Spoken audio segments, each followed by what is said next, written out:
नमस्कार, राम राम। तृणमूल कांग्रेस की एक फायर ब्रांड नेता हैं बंगाल की, महुआ मोइत्रा जी, आप जानते होंगे। उन्होंने दर्प में डूब करके एक स्टेटमेंट दिया कि भारत की आज़ादी की लड़ाई में जितने महान क्रांतिकारी थे उनमें से अधिकांश बंगाल के थे। जो काला पानी की सज़ा पाने वाले क्रांतिकारियों की सूची हम देखते हैं, उसमें से 60, 65, 68% बंगाली हैं और पंजाबी हैं। उसके बाद गुजराती कौन है? उन्होंने एक तरह से यह कटाक्ष किया है कि गुजरात की भूमिका देश के स्वतंत्रता संग्राम में नगण्य थी, केवल बंगाल के क्रांतिकारियों की बड़ी भूमिका थी, उन्होंने ही अपने प्राण उत्सर्ग किए। अब अगर हम ध्यान से देखें तो गुजरात के भी बहुत बड़े बड़े लोग क्रांतिकारी रहे हैं और उनकी बड़ी भूमिका इस देश में रही है। गांधी के हम निंदक हो सकते हैं, लेकिन उनके व्यक्तित्व से भला उनको जो है एक तरह से कहें कि हम नकार देने की धृष्टता तो कदापि नहीं कर सकते। उसी तरह से सरदार पटेल भी एक महान नेता रहे हैं इस देश के, और आज ये बात जो है बहुत सारे गुजराती पूछ सकते हैं कि अगर सरदार पटेल इस देश के गृह मंत्री न रहे होते तो क्या हम वर्तमान भारत का जो मानचित्र देख रहे हैं वह मानचित्र देख पाते। ये बहुत बड़ी काबिलियत की बात थी कि उन्होंने इस देश का एकीकरण किया और सैकड़ों रियासतों को भारत में मिलाया। उन्होंने ही यह कार्य किया था, इसीलिए उन्हें आयरन मैन ऑफ इंडिया कहा जाता है। इसके अलावा भी गुजरात के अन्य क्रांतिकारी थे जो बड़ी भूमिका निभा गए थे इस देश में, जैसे श्याम जी कृष्ण वर्मा हैं, मदन कामा हैं, तमाम ऐसे लोग थे। हाँ, इस सत्य से कोई इनकार नहीं कर सकता कि क्रांतिकारियों की सूची में बंगाल अग्रणी है और वहां से बड़े यशस्वी और बड़े महान क्रांतिकारी निकले जिन्होंने अपने प्राणोत्सर्ग से इस देश की सेवा की। परंतु इतिहास को जब हम देखते हैं तब हम किसी कालखंड तक सीमित नहीं रख पाते अपने आप को, क्योंकि समय की भूमिका बदलती रहती है। आज जिस प्रांत की भूमिका बहुत बड़ी नजर आती है, कल किसी और प्रांत की भूमिका बड़ी नजर आ सकती है। अब हम इतिहास में अगर 1000 वर्ष को पीछे पलट करके देखें तो राजस्थान ने जितने बड़े बड़े शूरवीरों को जन्म दिया, क्या उसकी कोई बराबरी कर सकता है? नहीं कर सकता। वह तो 700 वर्षों तक निरंतर लड़ने वाली भूमि है जिसने अगणित शूरवीर योद्धा को जन्म दिया। तब कोई कहे कि राजस्थान के अलावा कोई है ही नहीं, तो यह बात भी ठीक नहीं होगी। जबकि हम सभी जानते हैं कि राजस्थान ने ऐसे ऐसे महावीरों को जन्म दिया। उसी तरह से महाराष्ट्र है, उसी तरह से पंजाब है, उसी तरह से अन्य प्रांत हैं, सबकी अपनी अपनी भूमिका होती है। जब हम देश को समग्रता में देखते हैं, एक भारतीय की दृष्टि से देखते हैं, तब इतने क्षुद्र विचार या दर्पस्फीत जिसे हम कहते हैं भावना सामने नहीं आती है, क्योंकि तब हमारी दृष्टि देशिक होती है, न कि किसी प्रांत से बंधी हुई होती है, न किसी भाषा से बंधी हुई होती है।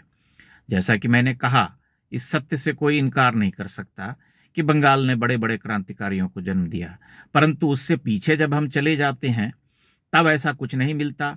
बंगाल में बड़े बड़े देशघाती भी हुए जिन्होंने अंग्रेजों को सत्ता सौंपने में अपनी भूमिका निभाई, लेकिन उससे बंगाल की महानता कम नहीं हो जाती है। आज बंगाल की जो स्थिति है उसे कोई कौन इनकार कर सकता है? हम समझ सकते हैं कि बंगाल में चुनाव होने वाले हैं, इसलिए बंगाल की जो प्रांतीयता है या वहां के लोगों में जो श्रेष्ठता बोध है उसे भुनाने के लिए महुआ मित्रा ने ऐसा बयान दिया ताकि बंगाली भावना को भड़काया जा सके और यह प्रचारित किया जा सके कि बीजेपी के जो अगुवा हैं वे बंगाली नहीं हैं, गुजराती हैं और उनकी कोई भूमिका इस देश में नहीं है। परंतु आज जो स्थिति है बंगाल की, उसके जिम्मेदार क्या कोई गुजराती हैं? क्या उसके जिम्मेदार नरेंद्र मोदी हैं या अमित शाह हैं?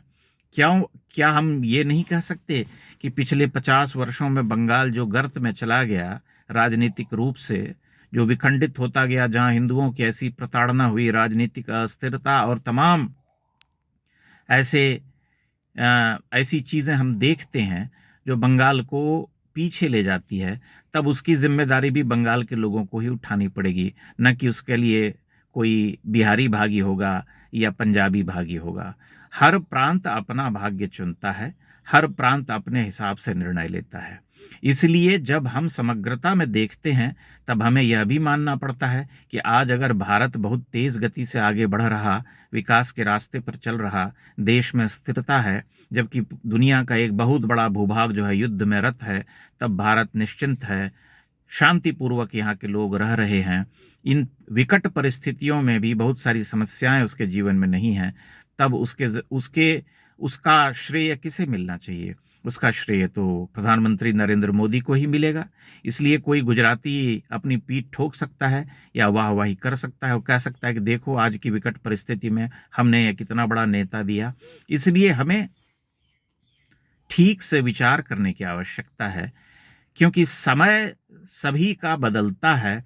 आज जो प्रांत बहुत बड़ा नजर आता है, कल वह पीछे जा सकता है, या कल जो पीछे रहा है वो आज आगे जा सकता है। इतिहास इसी तरह से खेल करता है, कभी किसी को उठाता है, कभी किसी को गिराता है, कभी किसी को मध्यम मार्ग पर ले जाता है। इसलिए सबकी भूमिका होती है, और जब हम एक भारत देश के रूप में देखते हैं तब इस तरह के क्षुद्र विचार हमारे मन में नहीं आते हैं। अच्छी बात यह है कि ट्विटर पर उनकी ये जो बाइट है, साउंड बाइट, वो ट्रेंड कर रही है और बहुत सारे बंगाली ही उनका विरोध कर रहे हैं, क्योंकि उनकी आंखें खुल चुकी हैं और इस तरह का छलावा जो है उन्हें बांधे नहीं रख सकता है, क्योंकि वे जानते हैं कि एक और मौका दे दिया अगर तृणमूल कांग्रेस को, तो फिर बंगाल को बर्बादी के रास्ते पर ले जाने से कोई रोक नहीं पाएगा, कोई बचा नहीं पाएगा।